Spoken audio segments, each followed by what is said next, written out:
বন্ধুরা, শুরু হয়ে গেল কৃষক বন্ধুর এই দুটি বিধি নিয়ম দুটি হলো, কৃষক বন্ধু প্রোফাইলে আধার নাম্বার বসানো থাকতেই হবে। দ্বিতীয়টি হচ্ছে, যে সকল ব্যক্তি কৃষক বন্ধুতে দেওয়া অবস্থিত জমি বিক্রি করে দিয়েছেন, বর্তমানে চাষির নামে কোনো রকম চাষযোগ্য জমি নেই, তাদের বন্ধ হয়ে যেতে চলেছে কৃষক বন্ধু। তাই আপনার কৃষক বন্ধু প্রোফাইলে আধার নাম্বার বসানো আছে কিনা তা জানতে প্রথমে একটি ব্রাউজার ওপেন করবেন এবং ব্রাউজারের ইউআরএল বক্সে টাইপ করবেন কৃষক বন্ধু .net। এখানে ক্লিক করবেন। তো দেখতে পাচ্ছেন কৃষক বন্ধু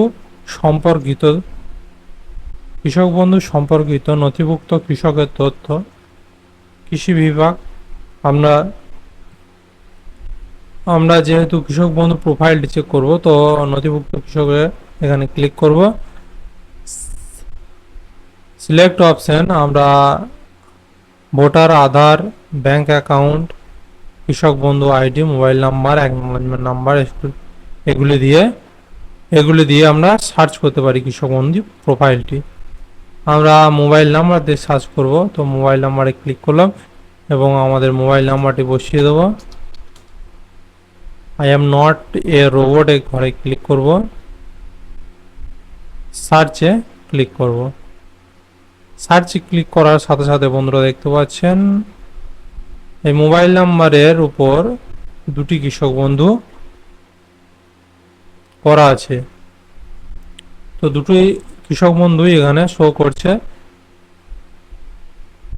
কৃষক বন্ধু আইডি নাম্বার, ভোটার কার্ডের নাম্বার, আধার কার্ডের নাম্বার, বেনিফিশিয়ারি নেম এবং আরও যাবতীয় ঠিকানা, জমির পরিমাণ ইত্যাদি এখানে আপডেট করা আছে।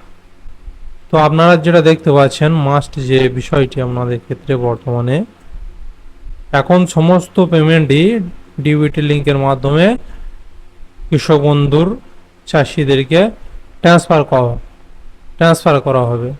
তো কৃষক বন্ধু প্রোফাইলের ডিবিটি লিঙ্কের মাধ্যমে টাকা ট্রান্সফার তখনই হবে যখন কৃষক বন্ধু প্রোফাইলের চাষিদের আধার নাম্বারটি আপডেট করা থাকবে। তো আমাদের এখানে দেখতে পাচ্ছেন দুটি কৃষক বন্ধু প্রোফাইল আছে, তো দুটোতেই আধার নাম্বার এখানে শো করছে। যে সকল কৃষক বন্ধু উপভোক্তাদের এখনো পর্যন্ত আধার নাম্বারটি আপডেট করা নেই, সেই সকল বন্ধুরা আপনাদের এডিএ অফিসে যান এবং এডিএ অফিসে গিয়ে একটি সাদা কাগজে দরখাস্ত করুন টু দি এডিএ, আপনার এডিএ অফিসের নাম। তো বিষয়বস্তুটা তুলে ধরুন যে আপনার আধার কার্ডে নাম্বারটি কৃষক বন্ধু প্রোফাইলে আপডেট করা নেই, আমি কৃষক বন্ধু প্রোফাইলে আপডেট করাতে চাই। আপনার আধার কার্ডের জেরক্স, ভোটার কার্ডের জেরক্স, সাথে ব্যাংকের বইয়ের ফার্স্ট পেজের জেরক্স দিয়ে আপনার এডি অফিসে জমা দিয়ে আসুন। 48 ঘন্টার মধ্যে আপনার আধার নাম্বারটি কৃষক বন্ধু প্রোফাইলে আপডেট হয়ে যাবে। তখন আপনি এভাবে সার্চ করলে আপনার আধার নাম্বারটি দেখতে পাবেন।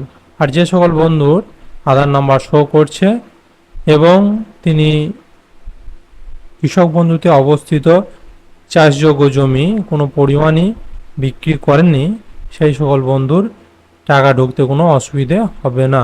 তো নমস্কার বন্ধুরা, এরকম ধরনের টেকনিক্যাল ভিডিও আরও পাওয়ার জন্য চ্যানেলটি সাবস্ক্রাইব করুন ও ভিডিওটিকে লাইক করুন। নমস্কার।